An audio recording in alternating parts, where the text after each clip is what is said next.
João, irmãos, Evangelho de Jesus segundo escreveu João.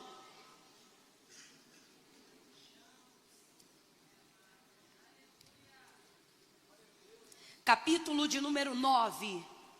Moço da água.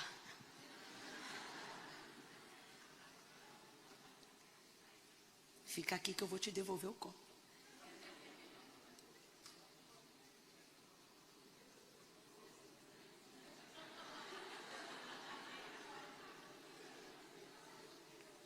Só mais um pouquinho, peraí. Obrigada.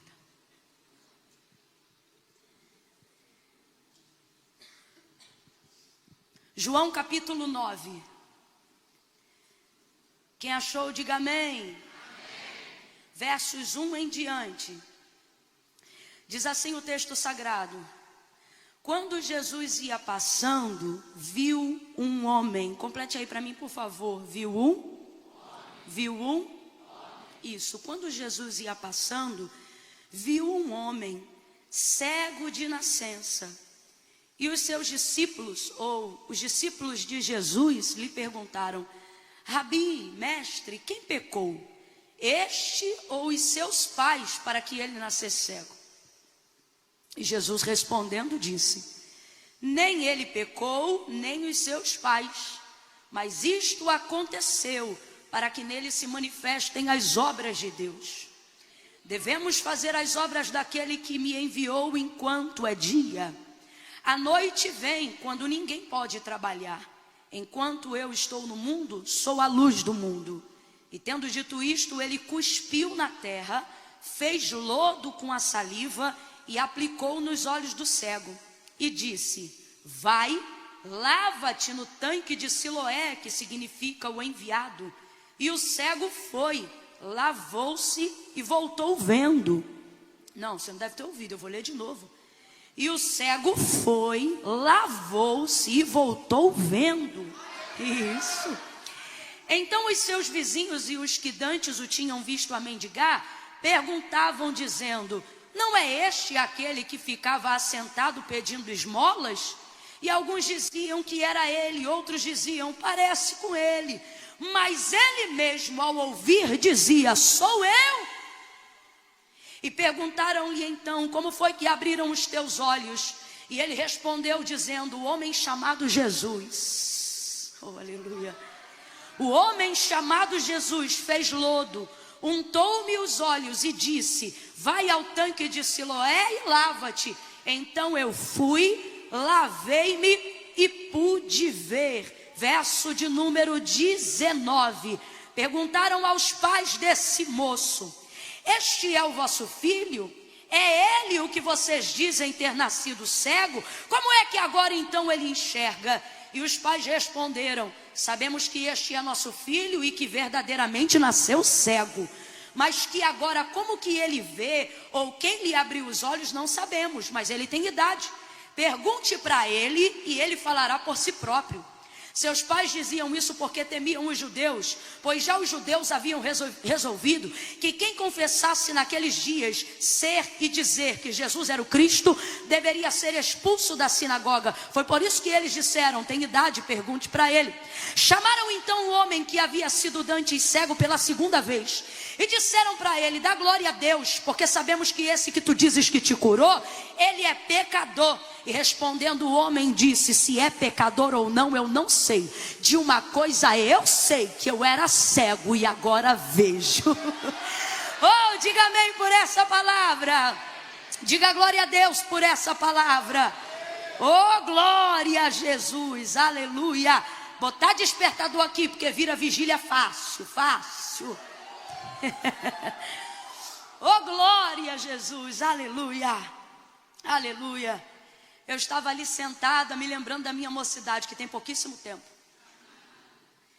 E eu estava ali pensando, como quando conheci Jesus e quando conheci o seu amor, porque eu não nasci num lar cristão, eu fiquei, o que eu digo, né, para o pessoal lá de casa, e quem me conhece dessa época sabe, eu fiquei maluca no Senhor. O que é maluca no Senhor? É quando você topa toda loucura, você está tão apaixonado por Jesus que você não mede nada. Algumas pessoas chamam isso de primeiro amor, mas eu na verdade estou nesse único amor até hoje. Eu de verdade tenho pedido a Deus para amá-lo cada dia mais, nunca menos. E percebo que realmente o Espírito Santo tem trabalhado para que eu possa continuar oferecendo essa súplica diante de Deus e Ele possa continuar me recebendo essa oração. Aí deu vitória para você, ou te privou do teu galardão. Brincadeira, obrigada, viu? E eu me lembro nessa época, eu estava tão focada em Jesus, eu queria tanto Jesus, você não está entendendo. Eu olhava a Bíblia e quando falava ali, eu via a história de Moisés, quando ele descia com o rosto brilhando, eu dizia, Moisés vai ficar no céu dizendo, quem é essa que quer tomar meu lugar? Porque eu vou ficar com o rosto brilhando, de tanto que eu vou consagrar, de tanto que eu vou buscar. Eu olhava Daniel e eu dizia, se ele orava 3 vezes ao dia, eu vou orar 4. Eu dizia, eu quero orar 4, Senhor, porque eu não quero que tu tenha saudade de Daniel. Aí depois eu descobri Davi, aí fiquei mais maluca ainda. Aí eu disse, o quê? Davi era isso tudo para o Senhor? Pois agora então o Senhor não vai ter mais falta e nem saudade de Davi, eu vou ser da véia. Ninguém me segura mais. Eu buscava tanto, tão intensamente, às vezes da carne ficar fraca, buscando realmente uma consagração e tentando justificar o injustificável, tentando abraçar e agarrar o imerecido, através de práticas e de atos que são legítimos, mas que na verdade jamais me colocariam em um patamar que me fizesse justificar aquilo que Deus gratuitamente já havia me dado. E aí eu comecei a falhar, porque a gente falha. Olha para quem está do teu lado e diga, a gente falha. Olha para mim, Deus não te fez para ser sobrenatural. Quando Ele te criou, Ele te fez humano, ser humano. E a verdade é que quando a gente conhece ao Senhor e experimenta o seu sobrenatural, o seu extraordinário, a gente quer prolongar esse período com o sobrenatural. Quem está entendendo, diga amém. Por exemplo, quem gostaria de estender para a sua casa essa atmosfera que está vivendo aqui?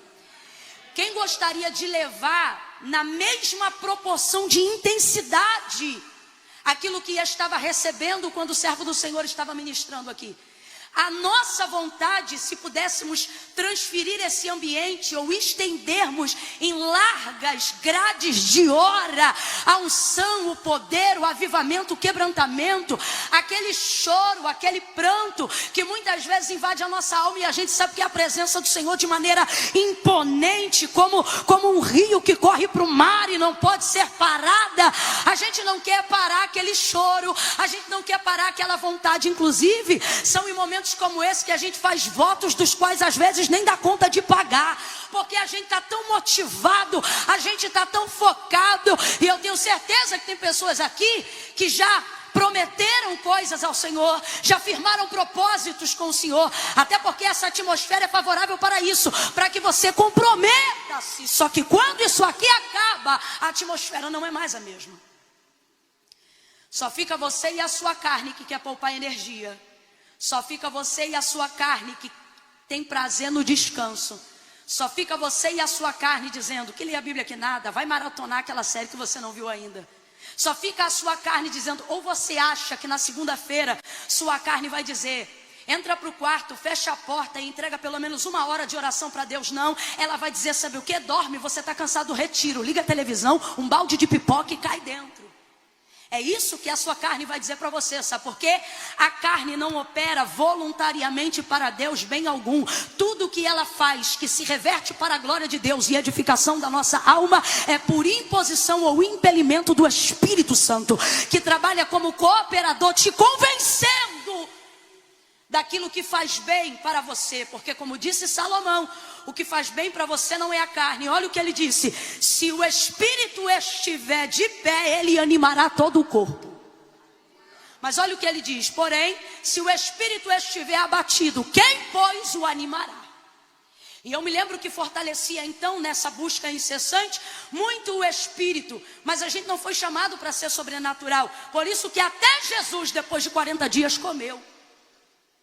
Por isso que qualquer pessoa que entra num método de consagração, de profundidade, de imersão como aquilo que nós estamos fazendo aqui hoje, tem um tempo para iniciar e um tempo para se retirar. Porque quando o Senhor nos criou, Ele não nos fez sobrenaturais, Ele nos fez humanos. Quando Paulo pediu ao Senhor, e ele dizia insistentemente, ele dizia: tira de mim, por 3 vezes ele anuncia, eu orei, eu clamei ao Senhor e eu disse: arranca de mim esse espinho na minha carne, esse mensageiro de Satanás, que de tempo em tempo vem me esbofetear. E quando o Senhor se destinou a respondê-lo, depois de um clamor repetitivo por 3 dias, o Senhor disse para ele: a minha graça te basta, e o meu poder se aperfeiçoa na sua força. Quem lembra, gente? O meu poder se aperfeiçoa na sua fraqueza. Vá compreendendo isso aí. Nossas dependências, debilidades e fragilidades afrontam a nossa humanidade, afrontam a nossa carnalidade, muitas vezes esmagam o orgulho e a vaidade da nossa santidade, mas são elas que nos movem para o lugar de uma adoração sincera, de um coração quebrantado, de um coração contrito. Eu quero que você compreenda que Deus não está interessado em substituir na sua vida coisas que só a sua humanidade deve e pode fazer. Camila, eu não estou entendendo. Tem pessoas aqui que ainda não conseguiram entrar num caminho de constância, ainda não conseguiram esbofetear a procrastinação que afronta o seu espírito. E não é porque elas não querem, não é porque elas não amam. E eu estou falando com vocês, não é porque vocês não querem, não é porque vocês não amam, é porque de verdade, ou a gente fica na carne, ou a gente fica no espírito. Na nossa cabeça a gente pensa que é isso. Ou você consagra muito e não peca, fica santarrão, fica crente pra chuchu, julga o pecado de todo mundo. Ou então você fica carnudão e tudo respalda pela graça e nada tem nada a ver e é oba-oba. E aí você fica lá e cá, lá e cá e lá e cá. Tua vida parece um eletrocardiograma, hora em cima, hora embaixo. E não foi assim que Deus nos criou. Por isso que não dá certo quando a gente fica só no sobrenatural. E por isso que também não dá certo quando a gente vem só pro natural. Porque quando o Senhor nos fez dotado de tricotomia, espírito, alma e corpo. E todos eles para andarem em harmonia. Por exemplo, quando o Senhor criou o homem e o plantou no jardim do Éden, preste muita atenção, não há pecado no mundo. Eu quero que você imagine agora a cena do jardim. Imagina a cena do jardim, gente. O cenário perfeito que só será retratado novamente na eternidade. Um lugar sem pecado, sem erro, sem maldade, sem mentira, sem engano. Um lugar onde eu não preciso forçar, nem para sentir Deus, nem para fluir Deus, e nem preciso esmagar a minha carne, porque até a minha carne coopera com a comunhão que eu tenho com Deus. A cena e a vida de Adão era essa. Então diga para mim, o cenário é perfeito, sim ou não? O cenário é perfeito, sim ou não? Mas ainda assim, no verso 18, mesmo tendo Deus feito todas as coisas, quando ele percebe Adão dentro daquele cenário, que humanamente falando é de perfeição, não é Adão, mas é o próprio Deus que diz assim: não é bom que o homem esteja só. Aí eu te pergunto, você vê Deus indo conversar com ele todos os dias, não como a gente aqui em espírito e em verdade, mas em pessoa? Completa para mim, para eu ter certeza que você está me ouvindo bem, hein? Pessoa. Imagine absolutamente nenhum outro homem, nem mesmo Moisés, porque o viu de relance apenas pelas costas, mas Adão via Deus face a face.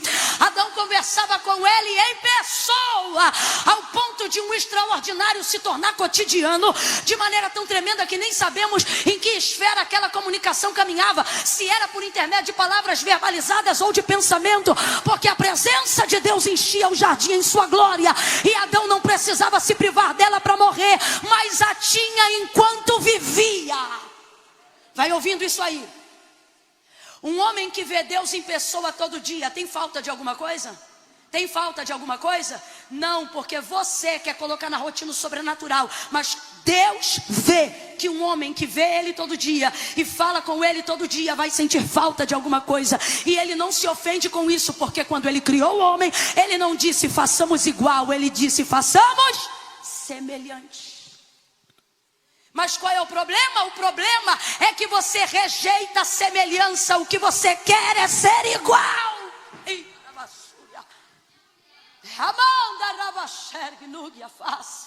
A gente quer ser igual. A gente não percebe que quer ser igual, porque ninguém aqui em sã consciência quer tocar na glória de Deus. Mas por que eu estou dizendo que ainda assim a gente quer ser igual? Não admitimos nossas fraquezas, não perdoamos os nossos fracassos, colocamos a nossa consciência com uma culpa tão grande que não falamos com Deus depois de um tempo sem falarmos com Ele, porque sentimos vergonha dizendo: eu deveria buscar mais a Deus, eu deveria estar mais na presença de Deus, mas como eu já estou tanto tempo sem falar com Deus, eu tenho vergonha de falar com Ele. E pensa que isso é consciência, quando na verdade é a sua consciência de culpa, te culpando e te punindo. Porque Deus perdoa, Deus te quer de volta, Deus te chama pelo nome, porém você não admite ser tão falho, porque Deus é tão perfeito que Ele merece o teu melhor. E aí, por você não me conseguir entregar a régua do teu melhor, você tem se distanciado cada dia mais, porque você pensa que essa culpa é o suficiente para estabelecer uma sentença de afastamento de Deus. Aí você pensa que quem se aproxima mesmo culpado é sem vergonha. Não é sem vergonha, é alguém que está entendendo que a culpa não muda nada, mas o arrependimento e a confissão muda tudo. É alguém que se aceita, é alguém que compreende que realmente é falho. E a palavra de Deus é muito clara: um coração contrito e quebrantado não desprezará o Senhor. E por que eu estou falando isso ainda antes de entrar no texto sagrado? E tem tudo a ver, porque quantos de nós estamos deixando de viver em intensidade, em profundidade com Deus, porque achamos que a nossa humanidade e a nossa natureza criada por Deus nos afasta dele, quando na verdade era isso que Deus ia encontrar-se com Adão todos os dias. Ele vê Deus, Deus o vê, e ainda assim ele diz: não é bom que o homem esteja só. E por que então o Senhor entrega uma esposa para ele, uma mulher para ele? Porque o Senhor sabe que existem áreas da vida de Adão que, nem sendo ele Deus, ele preencherá. E por que não preencherá? Porque não o cabe, porque Deus não o fez igual, Deus o fez semelhante. Então quem está criando problema com isso é você. E por que eu estou dizendo isso?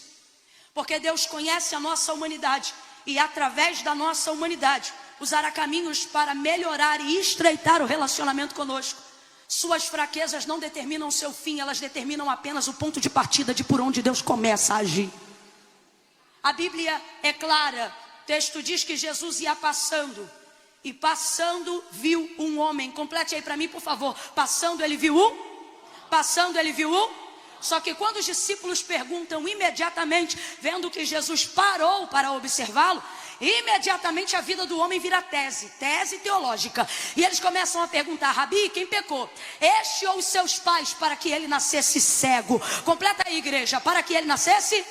Então veja, onde todo mundo vê apenas um cego, aonde todo mundo vê apenas a deficiência de um homem, Jesus não vê o que ele tem. O que ele tem? Deficiência. E qual é a deficiência? Cegueira.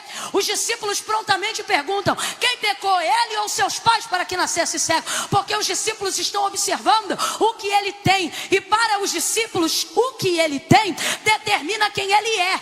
Ele é esmoleiro porque tem cegueira. Tem cegueira? É esmoleiro, deve ter pecado. Rabi, quem pecou? Este ou seus pais, para que nascesse cego? Veja, eles só observam o que ele tem, e só observam o que ele faz em razão do que ele tem. Se fosse o texto dizendo que eram os discípulos que estavam passando, ao invés de ser Jesus, certamente estaria escrito assim: quando os discípulos estavam passando, viram um cego. Porque eles só conseguiam visualizar a deficiência do homem. Tanto que eles perguntam sobre o homem, mas não chamam ele de homem, chamam ele de cego. Rabi, quem pecou? Seus pais ou ele, para que ele nascesse cego? Eles olham e só veem um cego. Jesus olha para o cego e vê um. As deficiências daquele homem, ou a deficiência daquele homem, não impediram Jesus de ver a identidade daquele homem. Abra a tua boca comigo agora e libere uma palavra de ordem dizendo: identidade. Está fraco? Diga identidade. Exatamente, identidade. Jesus reconhece a sua identidade.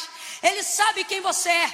Por isso ele diz: eu sei que pensamentos tenho de vós, diz o Senhor, pensamentos de paz e não de mal, para vos dar o fim que desejais. Eu já falei isso 1000 vezes e vou falar quantas 1000 vezes o Senhor mandar. Baseado nessa palavra, Deus está dizendo categoricamente a esta Israel, que vive se sentindo rejeitada, que vive sentindo que precisa de outros deuses, que vive sentindo que precisa se assemelhar a outras nações para ser igual a elas, porque não aceita a sua identidade definida. E qual é a identidade de Israel? Você não é o que dizem que você é. Você também não é o que a sua mente diz que você é. Você é quem eu estou dizendo que você é. Você nasceu no meu pensamento, antes de nascer no ventre da sua mãe, antes de nascer na casa que te abrigou. Mas não, você fica buscando referências humanas para estabelecer a sua identidade divina. E aí quando você se depara com as suas deficiências, você começa a pensar que você é o que você tem. Por que tem gente que bugou na pandemia? Porque parou de produzir. E quando parou de produzir, bugou, porque esqueceu-se de quem era. Porque achou que era só o que fazia, achou que era só o que tinha. E você diz: Camila, se eu não tenho nenhuma deficiência tão relevante como essa, está ministrando essa palavra por quê? E o Senhor está dizendo: você tem deficiências, e essa aqui que ele tem não são as piores, mas a que você traz desde o ventre da sua mãe é pior. E não sou eu que estou dizendo, foi Davi que disse, Jeremias que falou. Eles disseram: em pecado fui gerado, e em pecado me concebeu a minha mãe. O Senhor é claro, e ele diz: todos pecaram e destituídos foram da glória de Deus. O homem que diz que não peca já pecou mentindo, porque mentiroso é todo aquele que diz que não peca ou que não é pecador. São deficiências que a gente quer largar. Todo mundo aqui quer ser melhor para o Senhor. O problema é que em algum momento da nossa vida elas gritam tão alto que a gente pensa que a obra que Deus gostaria de começar na nossa vida, no ministério que Ele nos confiou, Ele não será capaz de concluir. Por quê? Porque essas deficiências são tão grandes que eu acho que Deus vai ter que acabar antes mesmo de começar. Porque você pensa que o que você fez é tão feio e a sua inconstância é tão desagradável e você anda tão aborrecido consigo mesmo, consigo mesma, que você pensa que isso reflete a mesma coisa que Deus pensa a seu respeito. O que é isso? De um tempo para cá, por causa dessas deficiências, você está começando a pensar que Deus pensa de você o que você pensa de si mesmo. Só que Ele está dizendo: eu não penso de você o que você pensa de si mesmo. Olha que coisa interessante. Aonde todos só veem um cego, Jesus consegue ver o homem. Jesus tem essa capacidade de olhar para o mesmo lugar que outras pessoas estão olhando e ver o que absolutamente ninguém está vendo. Jesus olha para um lugar que todas as pessoas estão olhando e as pessoas só veem o que está diante dos seus olhos, e Ele vê o que está por trás dos olhos que sofrem. Jesus, por exemplo, se passasse na Cracolândia, quando a gente passa lá, alguém olha e aponta e diz: olha, ali vai um cracudo. Jesus olha para o mesmo cracudo e diz: olha, ali tem um menino.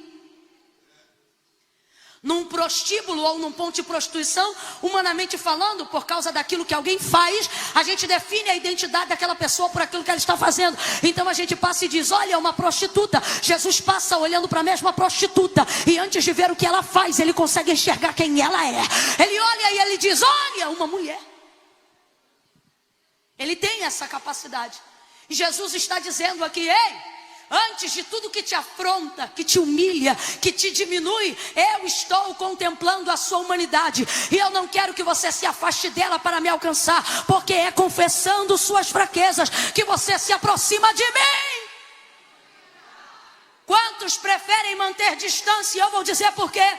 Porque a distância preserva a imagem que eu quero que você tenha de mim. Por que tem gente que na rede social é tão legal, mas pessoalmente não consegue estabelecer contato?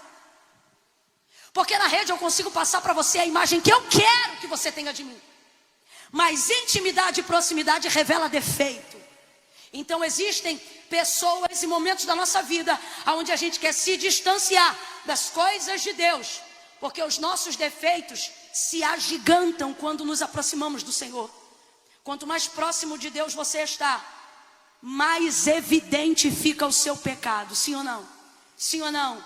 É por isso que arrogantes caminham longe de Deus. Pode ver. A maioria das pessoas que se acham muito estão distantes, porque quem está perto não consegue se achar. Não consegue.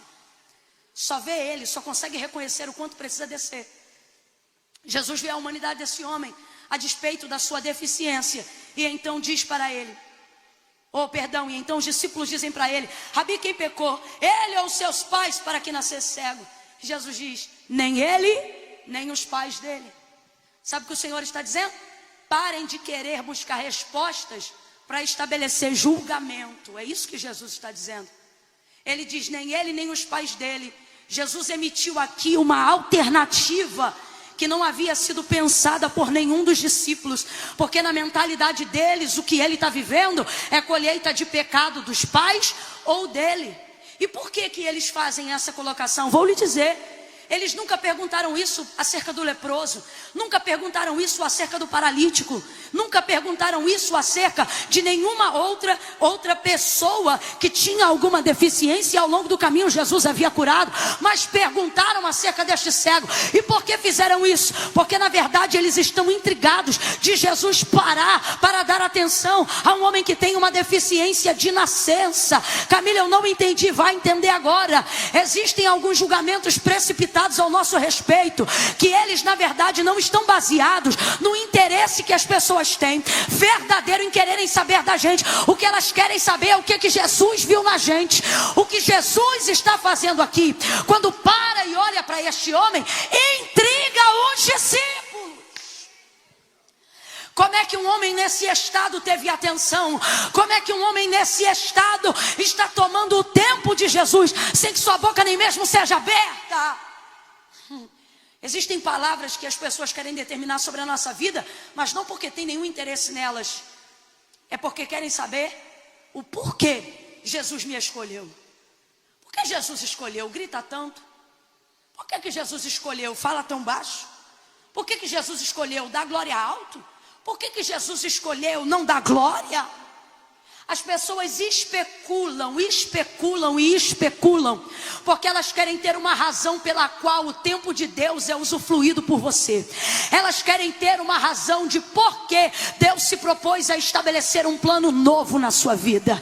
Elas querem entender o que havia em você, para que Ele parasse um andamento de um caminho e de uma jornada, e desse atenção para você. É isso que está intrigando os discípulos. Não é por causa do cego, é por causa de Jesus. E aí tem gente aqui nessa noite que está perturbado, dizendo: Camila, quando eu estava no mundo, virado na lama da idolatria, envolvido com droga, sexo, pecado, tudo que não presta, envolvido em uma cambada de festa, metendo êxtase para tudo que é lado, ninguém queria saber o dinheiro que eu pagava minha cerveja, ninguém queria saber que horas eu saía de casa, que horas eu voltava. Mas é eu botar uma Bíblia debaixo do braço e entregar minha vida para Jesus, que eles começam a querer saber aonde está andando, com quem está andando, que horas chega, que horas volta para casa. E aí você fica perturbado, dizendo: é muito difícil ser crente. E o Senhor está dizendo: não, é tão bom que tua vida passou a ser interessante só depois que tu me conheceu.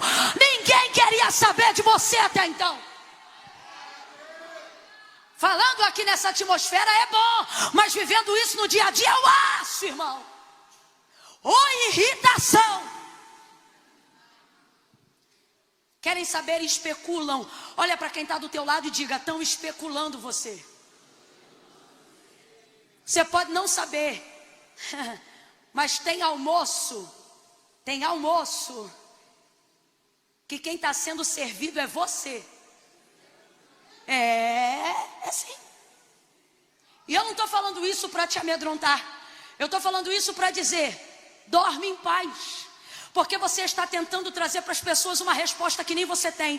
Então o que você começa a fazer? No caso nosso, não no dele. Você começa a viver um tipo de vida que seja o suficiente para responder às especulações que as pessoas andam tendo a seu respeito, para saber se você é crente de verdade, se é bom marido de verdade, se é bom pastor de verdade, se é uma pessoa generosa de verdade. Você começa a viver uma vida para corresponder às expectativas e às especulações dos outros. Aí você vai ficando cansado de servir, cansado de adorar, e no final acha que difícil é o evangelho. Não, não é. Difícil é que você percebeu percebeu que por causa da perseguição e da especulação, você começou a usar toda a sua energia, toda a sua devoção para ter status social de santidade e tentar calar a boca do povo com teu testemunho, e isso está te esgotando. Deus me trouxe aqui nessa noite para dizer: você não tem a resposta que eles procuram, você não tem obrigação de corresponder à expectativa de nenhum especulador. Usa a tua energia para me adorar em espírito e em verdade. Não foi você que parou e olhou para mim, fui eu que parei e olhei para você. João capítulo 15. Olha para quem está do teu lado e diga assim: você está cansado? Diga, está cansado? Não é de culto, é de tentar dar resposta. Você não está cansado de ministério. Você está cansado de ter que se esforçar para mostrar que a unção é verdadeira. Você não está cansado da palavra. Não. Você está cansado porque está usando tudo que Deus te deu para servir a Ele, servindo às expectativas que estão sendo debruçadas sobre você, de gente que emoldura você dentro de um lugar onde nem eles se colocam. E você acha que tem que atender essas expectativas. É disso que você está cansado. Só que a exemplo da vida do cego, nós vamos sair daqui nessa noite entendendo o que Jesus explicou. E João escreveu no capítulo 15, quando ele disse: não fostes vós. Olha o que o texto diz: e passando Jesus, viu um homem. Então presta atenção, o homem era cego. Passando Jesus, viu um homem. Quem viu quem? Jesus viu quem? E o homem era... podia ver a Cristo? Então quem viu quem? Quem viu quem?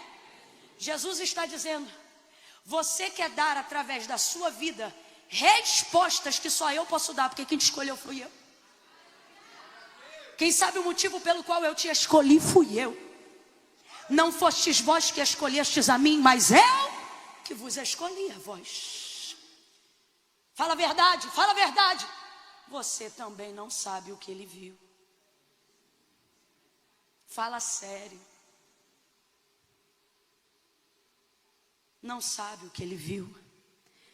Tem coisas que só a eternidade vai revelar. A canção que o irmão Wesley cantou aqui, ele disse que tem sido a canção da vida dele, tem sido a canção da minha vida há mais de 30 dias. E interessante que eu fui capturada por essa canção, não só pela melodia, harmonia maravilhosa, voz impecável, mas por uma parte que diz desprezível. E eu comecei a perceber que realmente eu não fluiria em nenhuma outra coisa senão no chamado do Senhor. E aí o Senhor começou a me lembrar dizendo: eu não te escolhi porque você era boa, eu te escolhi porque se eu não te escolhesse ninguém te escolheria, porque você era desprezível.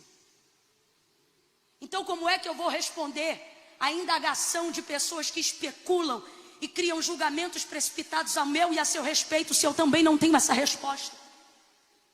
Eu não vou mais me martirizar. E Deus trouxe gente hoje aqui para dizer: eu não quero você se martirizando. Eu não quero você em conversa fiada de WhatsApp. Eu não quero ver você batendo boca em Facebook. Eu não quero ver você printando coisa e mandando pelo direct para tentar explicar isso ou aquilo. O Senhor está dizendo a quem tem ouvidos aqui, para que possa ouvir. Ele está dizendo: pare, porque essas indagações não são sobre você, mas são sobre aquilo que eu vi em você.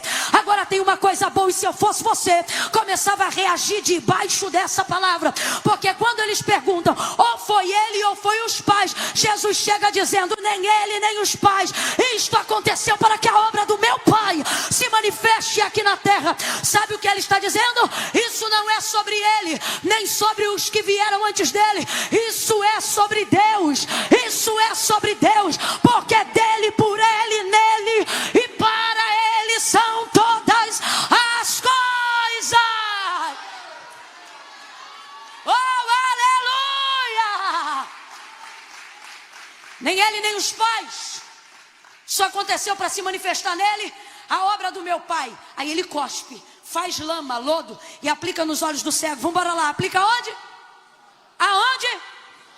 Aplica nos olhos do cego. Aplicou nos braços, nas pernas, somente na área da deficiência. Jesus faz isso por aproximação. Preste muita atenção.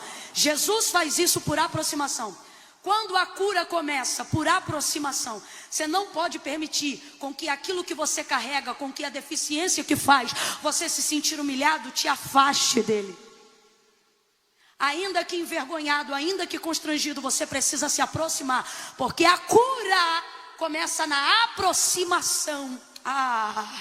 Deus está dizendo a alguém aqui nessa noite: chegue mais perto. Chegue mais perto. E você diz: Camila, eu sinto que não posso chegar mais perto. Algumas pessoas aqui que estão como Gideão, algumas pessoas aqui estão como Eliseu, se aproximando tanto da glória de Deus, que ao invés de pensar que vai receber algo para viver, estão achando que vão morrer. Meu pai, carros de Israel e seus cavaleiros, porque a glória de Deus assusta. Por que disseram a Moisés: vai você? Vendo a manifestação de Deus no Sinai, porque a glória de Deus não só maravilha, ela também assombra. E tem gente que está vivendo só o período do assombramento, do quão terrível é este lugar. E o Senhor está dizendo: esse lugar é terrível, mas é também maravilhoso. Esse lugar é terrível, mas é também curador. Este lugar é terrível, ele confronta, mas ele também é restaurador. Eu não sei para quem, mas Deus está dizendo nessa noite para alguém: chegue mais perto. Camila, como é que eu vou chegar mais perto? Eu estou morando com um homem que eu não sou casada. Assim diz o Senhor: chega mais perto. Camila, como é que eu vou chegar mais perto? Eu estou envolvido numa dívida do tráfico, onde eu tenho que distribuir ainda 100 gramas esse mês para pagar a dívida de um rolo que eu entrei. Pois diz o Senhor: com grama, 100 gramas, seja você o fornecedor, chegue mais perto. Como que eu vou chegar mais perto nessa condição? Jesus não disse: se arruma e vem. Ele disse: vinde a mim todos vós que estáis cansados, oprimidos, sobrecarregados. Ele não disse: se conserta e vem. Sabe por que ele não disse isso?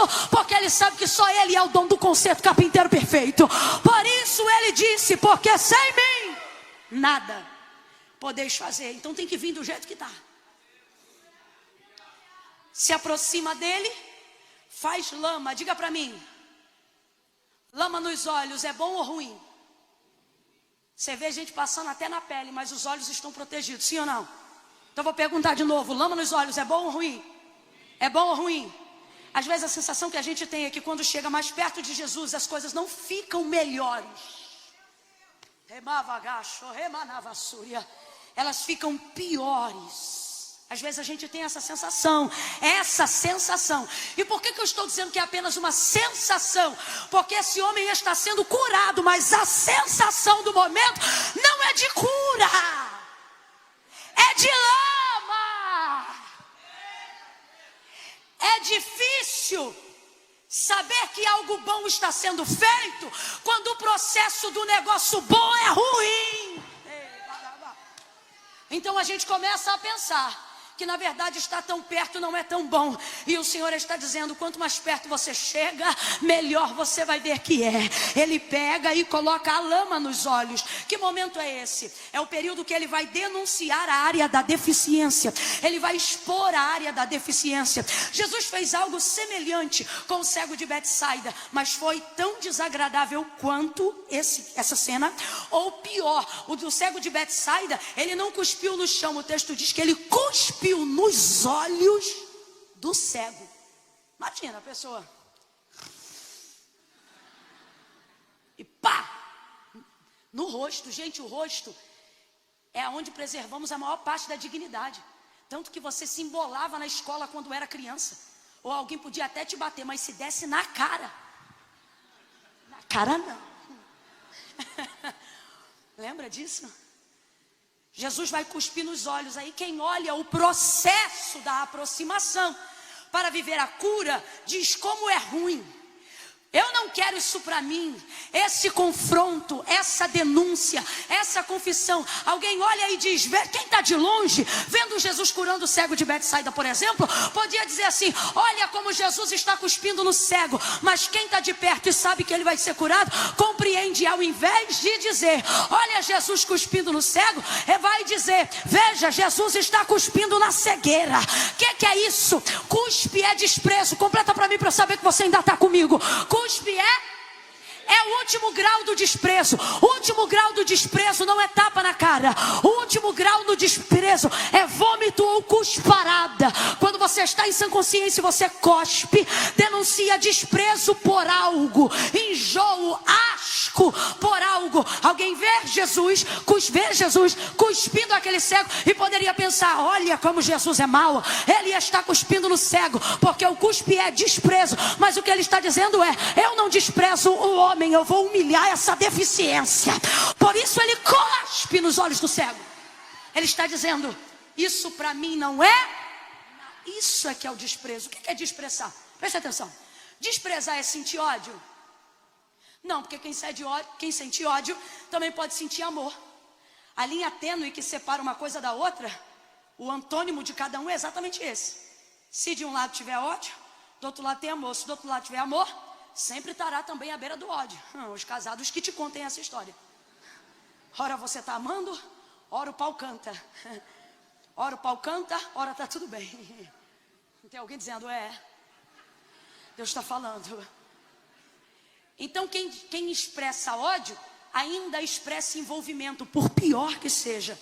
Mas quem expressa desprezo, indiferença, está dizendo: tal coisa para mim não significa. É isso que Jesus faz com o cego de Betsaida. E é isso que, fazendo uso do cuspe agora, ele vai fazer com o cego de nascença. Então ele prepara o lodo e coloca. A aproximação não melhora a sensação.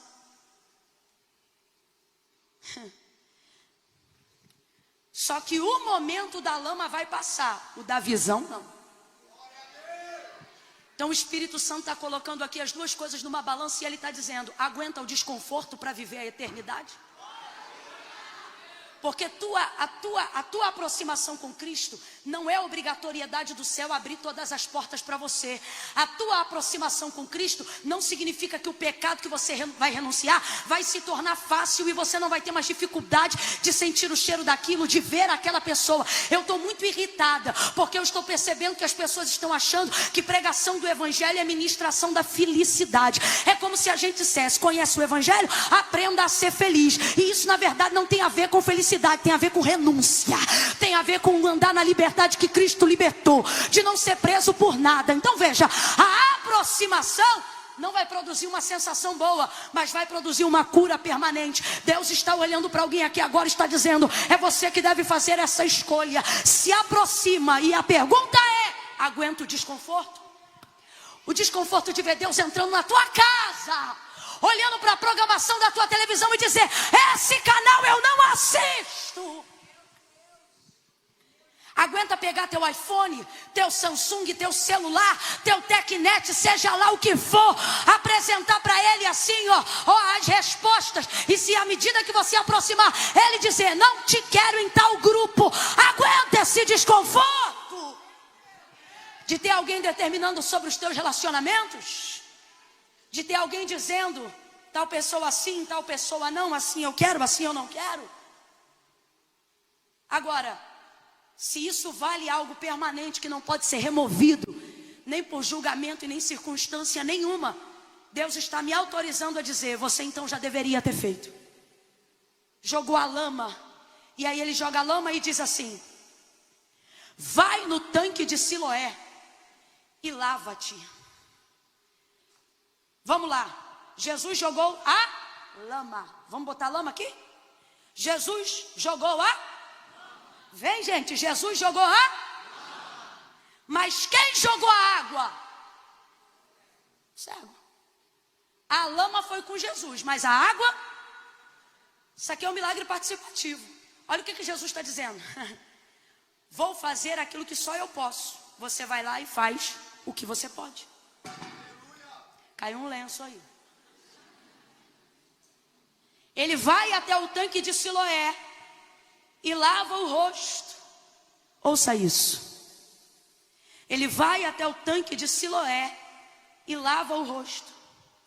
Quando ele lava o rosto, ele percebe que ele está enxergando. Provavelmente as primeiras coisas que ele vê, ou é o próprio reflexo de seu rosto na água. Imagine alguém que nasceu desde que se entende por gente, mas não se conhece. Eu acho que antes de querer ver qualquer pessoa ele gostaria de ver, nenhuma curiosidade seria maior do que essa. Sim ou não? Não é narcisismo, é uma necessidade. E essa é uma das formas de Jesus curar. Depois que você é curado, você não quer apontar os outros, você quer aprender a conhecer a si mesmo. Jesus então joga lama, ele joga água, ele começa a se lavar. Provavelmente em seguida deve ter visto as suas mãos, não sei. Eu sei de uma coisa: esse homem passa a saber que está enxergando. Mas preste atenção e tente responder com a maior objetividade possível. Você acredita que a manifestação da cura que aquele cego acabara de viver, sendo ele cego desde nascença, aconteceu quando Jesus colocou as mãos com a lama? Ou seja, quando Jesus jogou a lama ou quando ele jogou a água? Você acha que a cura aconteceu quando ele jogou a água? Vou perguntar de novo. Você acha que este homem foi curado imediatamente? Em que momento? Quando jogou a água ou quando Jesus? Não me irrita não. Ou quando Jesus jogou a lama? Agora, quem curou ele? A lama ou Jesus? A lama ou Jesus? Só um cura, gente. O restante medica. Curar, só um cura. Então quem curou ele? E em que momento ele foi curado? Quando Jesus jogou a lama nos olhos do cego, imediatamente ele foi curado, porque quem cura é Jesus. Só que ele não podia ver e não tinha nem reflexo de luz. Quando você fecha os olhos, você percebe que tem luz? Sim ou não? Sim ou não? Sim ou não? Se não percebeu, procure um oftalmo, tem alguma coisa errada. Toda a pálpebra fechada tem reflexo de luz, ainda que a retina esteja bloqueada, fechada. Então veja, mas ele não viu reflexo de luz e nem nada, porque Jesus não jogou só cuspe, mas ele jogou lama e bloqueou toda e qualquer exposição de luz. Então ele está curado imediatamente na hora que Jesus impõe as suas mãos sobre ele. Ele não vai ao tanque de Siloé para receber visão, ele vai ao tanque de Siloé para remover a lama. A cura, quem fez foi Jesus. E fez na hora que tocou. Aleluia. Mas o cego não sabe que está curado. Mas eu e você conhecemos o texto, responda aí. Está curado ou não está? Está curado ou não está? Mas ele ainda não? Então ele não vai ao tanque de Siloé para ser curado. Ele vai ao tanque de Siloé para saber que já foi curado. Escute isso. Agora vamos aqui imaginar uma cena. Imagine que Jesus jogou lama nos olhos dele por volta das 10 horas da manhã. E ele já no caminho, cansado, pensou: quando der meio-dia eu vou lá. Ele estaria curado desde as, mas só iria saber? Jesus faz duas coisas que você precisa entender que é com ele. Quando ele envia o homem ao tanque de Siloé, ele está deixando algo muito claro. Ele está dizendo: quando você vive o desconforto da aproximação, da lama, da denúncia, da confissão da sua deficiência ou do seu erro, eu exponho mesmo esse erro, eu te confronto, eu te ensino, eu te exorto, eu te disciplino, eu te constranjo, e eu faço isso porque eu te amo. E eu sei que não é bom, eu sei que não é agradável, só que tem uma diferença de quando os homens fazem e de quando eu faço. Ele jogou a lama e disse aonde estava a água. Camila, eu não estou entendendo, vai entender agora. Os vizinhos sabiam que ele era cego desde nascença. Vê ele passando com a lama e vê ele voltando e sendo curado. Vê que ele está vendo e começam a dizer: parece o esmoleiro, parece o esmoleiro. E ele mesmo vai insistir dizendo: não parece, sou eu mesmo. Vai ouvindo isso aí. Eu imagino que teve gente que quando viu ele com lama, porque a Bíblia trabalha com síntese, então não tem cada detalhe, mas cabe aqui uma conjectura. Se alguém sempre te vê passando na rua, sempre te vê passando na rua, sabe que você tem uma deficiência, aí um dia tu vai lá e passa naquela rua com a cara toda borrada de lama, irmão. É natural que alguém diga: ei, ô cego, tá sujo, ei, olha, tem lama aí. Eu imagino ele respondendo: fique tranquilo, porque quem jogou a lama também me disse aonde tem água. Camila, eu não estou entendendo, vai entender. O Senhor está dizendo: quando você expor o teu pecado, quando você expor a tua deficiência, e quando eu expor aquilo que precisa ser expurgado de você, não será dor apenas, também haverá cura, porque quem faz a ferida também liga. Quem faz a ferida também liga. Esse é o Jesus que você serve.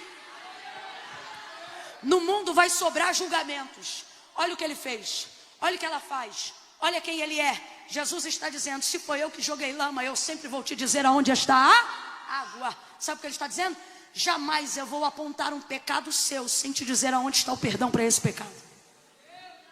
Jamais, jamais eu vou te confrontar com um erro seu sem te dizer aonde está a forma de acertar aonde você errou. Esse homem volta, lava, e quando ele lava, ele percebe que ele já está curado. É uma bagunça, um burburinho começa. E começam então a dizer: como é que você foi curado? Porque ele dizia: sou eu mesmo. Ele dizia: sou eu mesmo. Wesley, eu posso chamar os rapazes que estão com você para me ajudar a encerrar? Vocês podem me ajudar aqui? Ele voltou enxergando, e ao invés de dizerem, ouça isso: olha, ele está enxergando, eles diziam: parece o esmoleiro. Gente, foca aqui na cena. Vamos supor que esse homem tem uns 40 anos de idade. Vamos supor.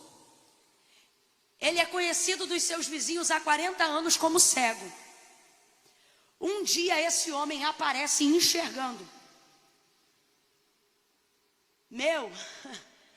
O povo está olhando para ele, e ao invés de dizer: é o cego que está enxergando, eles dizem: é o esmoleiro.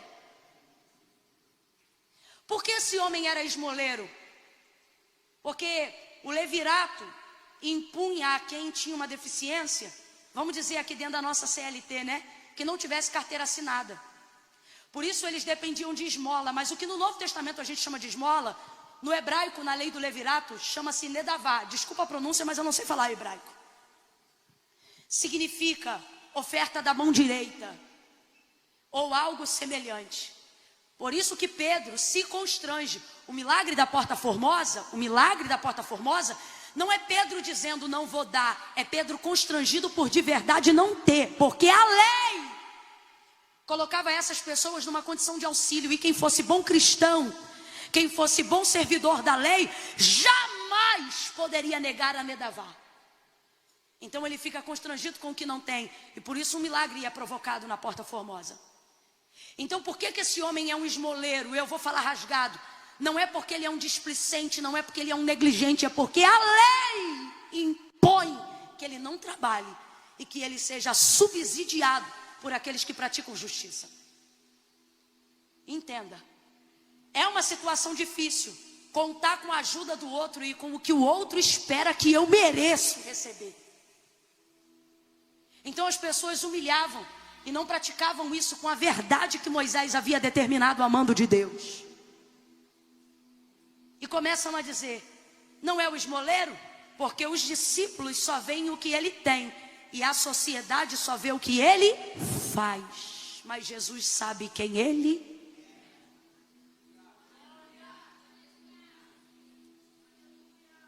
Jesus sabe quem você é. Oh, meu Deus. Os homens e os vizinhos de vez, ao invés de dizerem: olha, ele está enxergando, não. Eles diziam: não é o esmoleiro?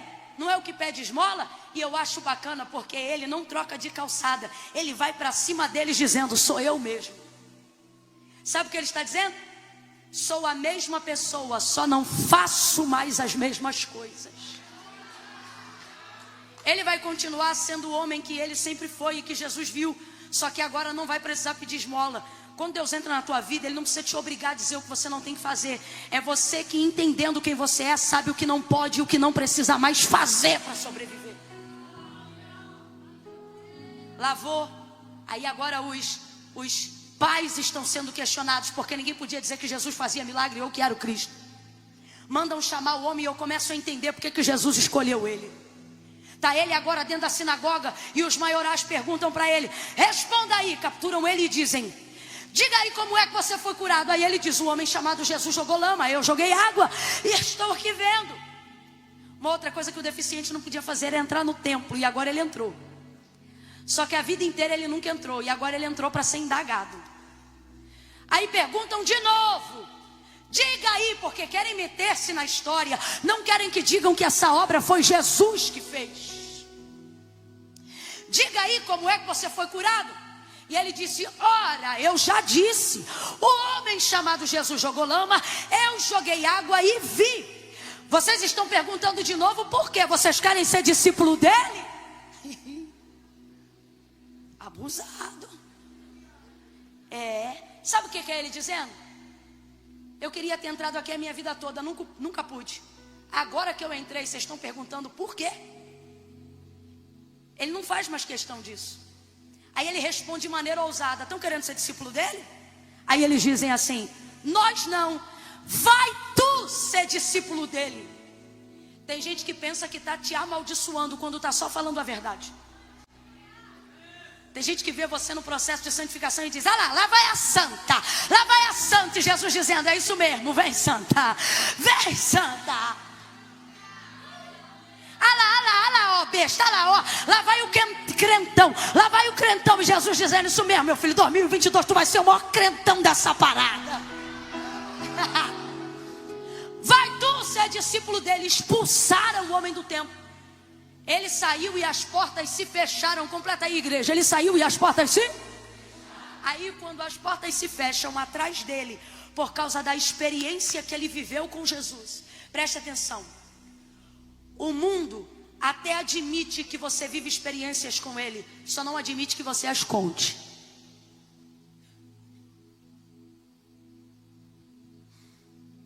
Quando você conta essas experiências, automaticamente portas começam a se fechar. E às vezes são portas de lugares que a gente sempre quis entrar. Quando as portas da sinagoga atrás dele se fecham, há um homem esperando ele do outro lado da calçada. E este homem não é brincadeira não. Eu me lembro. Ele mesmo disse: eu sou a porta pela qual as ovelhas passam. Oh! Jesus está do outro lado esperando o homem. Entenda. Compartilhe a tua experiência com Deus, ainda que portas se fechem, porque você vai ver que o que Deus tem para você é maior do que tudo que rejeitaram e tentaram impedir com que você vivesse até hoje, por causa da sua experiência. Quando ele chega do outro lado, Jesus está bem na frente dele. Mas responda para mim, ele sabe que é Jesus? Não, porque quando Jesus o curou, ele ainda era. E agora que ele está enxergando, não tem como identificá-lo. Aí Jesus vai fazer um negócio que eu amo, porque quando ele é bom, mas quando ele é terrível, ele é melhor ainda. Aí ele diz assim: homem, tu crê que o homem que te curou é o Filho do Deus vivo? Aí o sonso, que é o homem, para ter certeza, ele diz: como crerei se não sei quem é? Ele não sabia quem era a imagem, mas ele conhecia a voz. Só que ele quer ter. Homem, tu crê que o homem que te curou é o Filho do Deus vivo? Como crerei se não sei quem é? Jesus diz: sou eu que falo contigo. Ele diz: creio. Creu na hora porque Jesus estava falando? Não. Creu porque já havia tido uma experiência com o Senhor. Então agora ele está apenas confessando. Está apenas confessando. Eu acho isso aqui lindo, sabe por quê? Jesus viu ele quando ele ainda não via. Jesus amou ele quando ele ainda nem sabia quem era Jesus. Essa história não é só dele, é nossa também. Quem é que sentiu que já era cuidado quando nem sabia que era Deus que cuidava? Quem é que, se olhasse para trás da história da sua vida, poderia dizer: eu ainda não conhecia Jesus, mas pelo que eu passei, eu acho que ele já me via. Eu acho que ele já me conhecia. Pare de gastar sua energia para responder pessoas. Viva a sua experiência. Quem não viveu o que você está vivendo vai tentar diminuir tudo o que você está vivendo. Disseram: o homem que tu dizes que te curou é pecador. Eu acho lindo a resposta dele dizendo: se é pecador ou não, eu não sei. Sabe o que ele está dizendo? Quem fala do que não sabem são vocês. Eu estou falando do que eu vivi. Uma coisa eu sei. Meu Deus. Fica de pé agora. Fica de pé agora. Uma coisa eu sei. Bota a mão no seu coração aí, por gentileza. Uma coisa eu sei: que eu era cego e agora eu vejo. Bota a mão no coração. Vão falar muitas coisas sobre a sua experiência, sobre o seu acampamento, sobre a sua vida com Deus. Vão dizer coisas que eles acham, vão dizer coisas que eles pensam. Só que o Senhor está dizendo: preserva a sua experiência comigo. Eles estão dizendo do que não viveram. Fecha os teus olhos aí agora. Quem não suporta o Cristo vivo vai tentar diminuir tudo que você chama de testemunho. O primeiro vacilo que você der essa semana, vão jogar na tua cara o retiro e vão dizer: ué, tu não é crente? Ué, estava lá fazendo o quê? E o Senhor está dizendo: preserva a sua experiência. Porque eles vão falar do que não sentiram, eles vão falar do que não ouviram, eles vão falar do que não viveram, eles vão falar do que não sabem.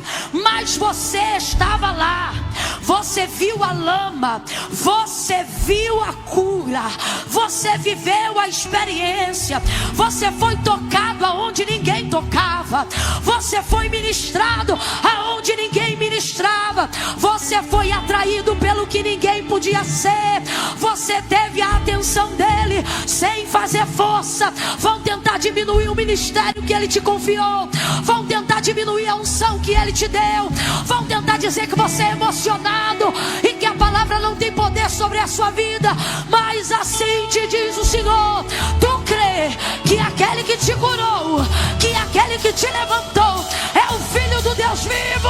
Nessa noite diga: eu creio, eu creio, eu creio. Jesus disse a certo homem uma vez: se tu podes crer, tudo é possível ao que crê.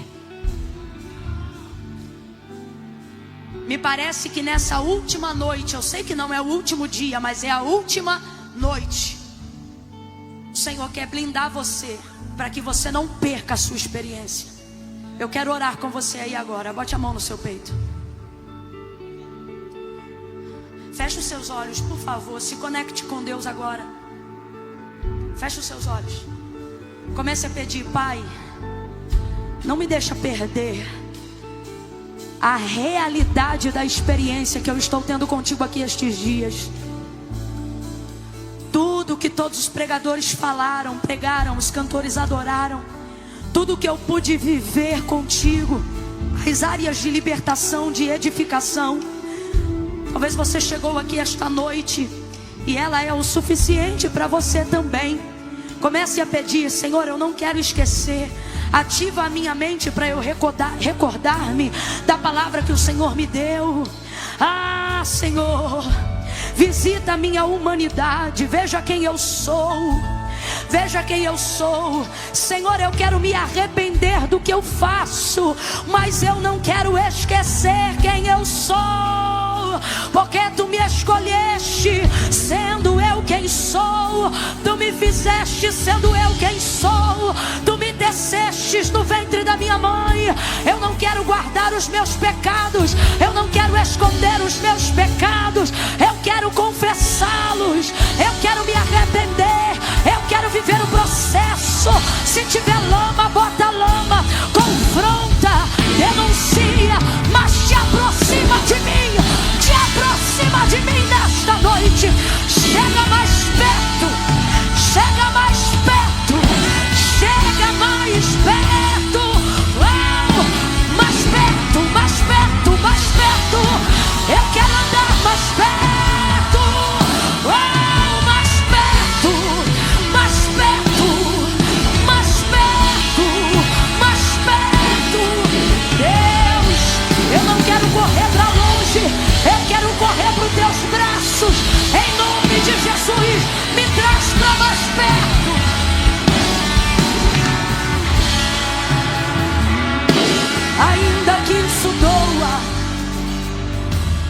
Ainda que eu viva momentos desconfortáveis, ainda que a minha carne venha gemer, ainda que eu venha perder amizades, não há ninguém que eu queira ser mais íntima do que o Senhor.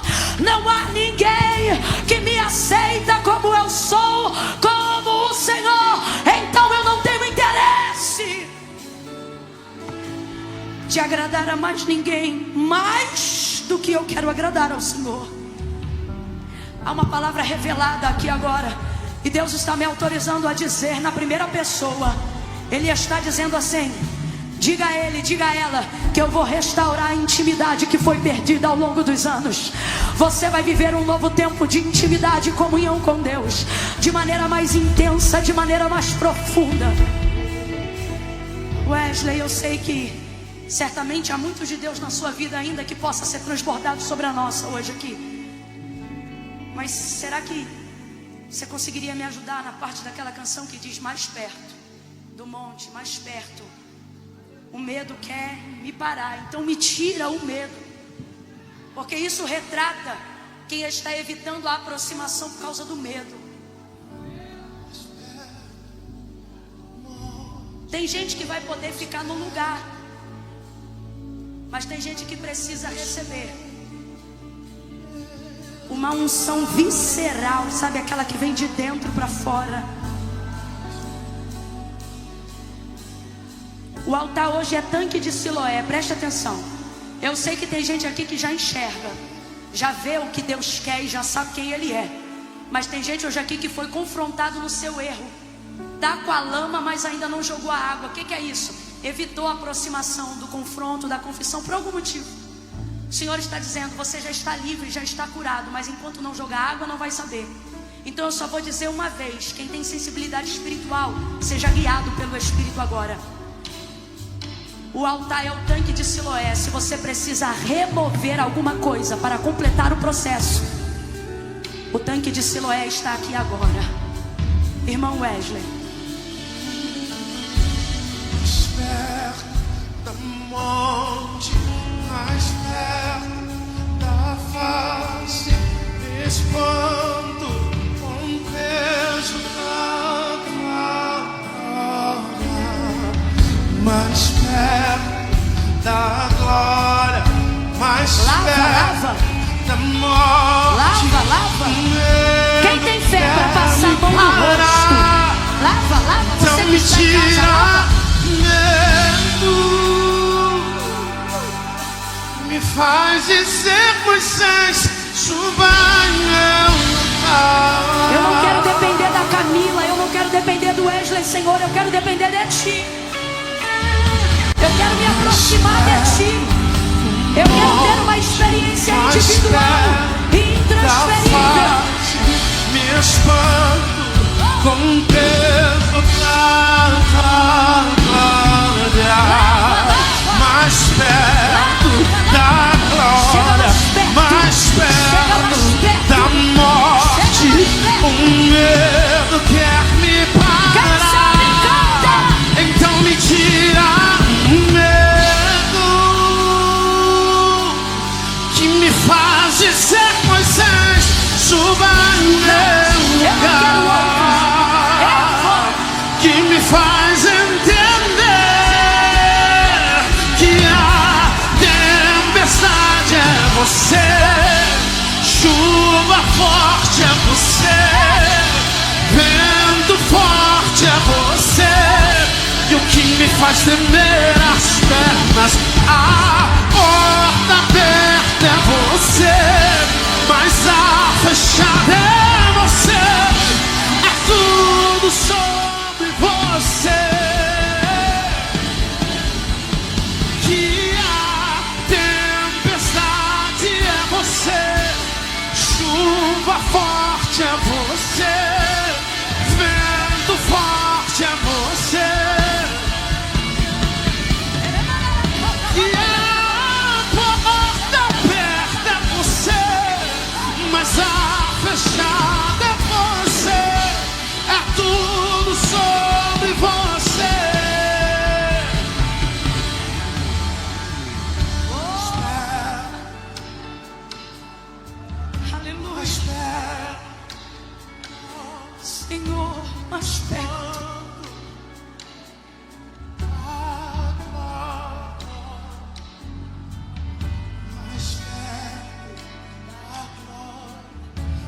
mais perto da morte, o medo quer me... Só a igreja diga, então me tira.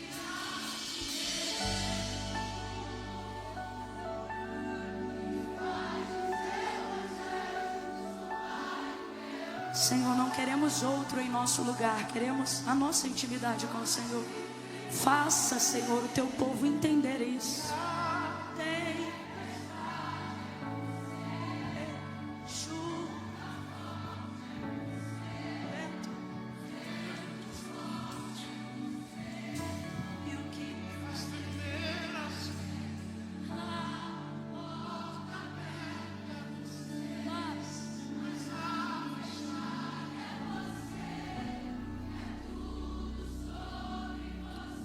Pai, em nome de Jesus eu oro agora junto com todos aqueles que não querem mais estar no ponto que estão agora, travados por causa dos seus medos, das suas deficiências.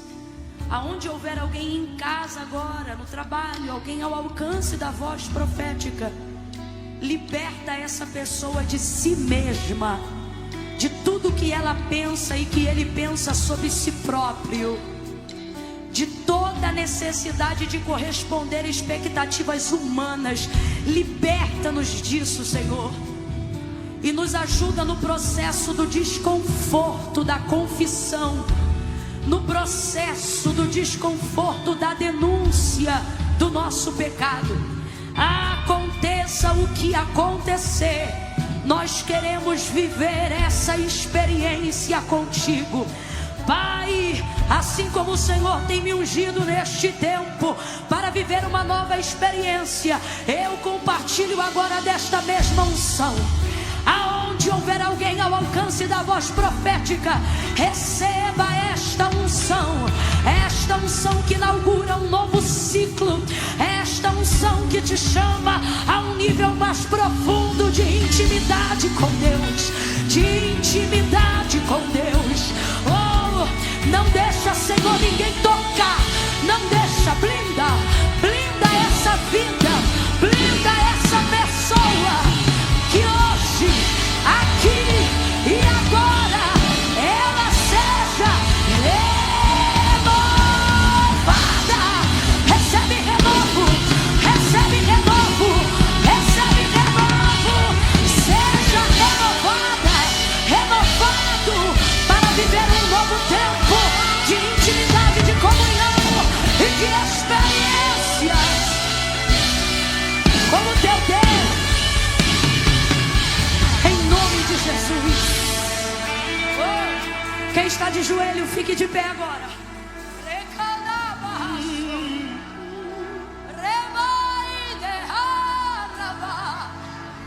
Quem é batizado em línguas com o Espírito Santo e acredita na evidência do batismo, no falar em línguas, me escute. Você está proibido de falar em português agora. Aquele que fala em línguas edifica a si mesmo, edifica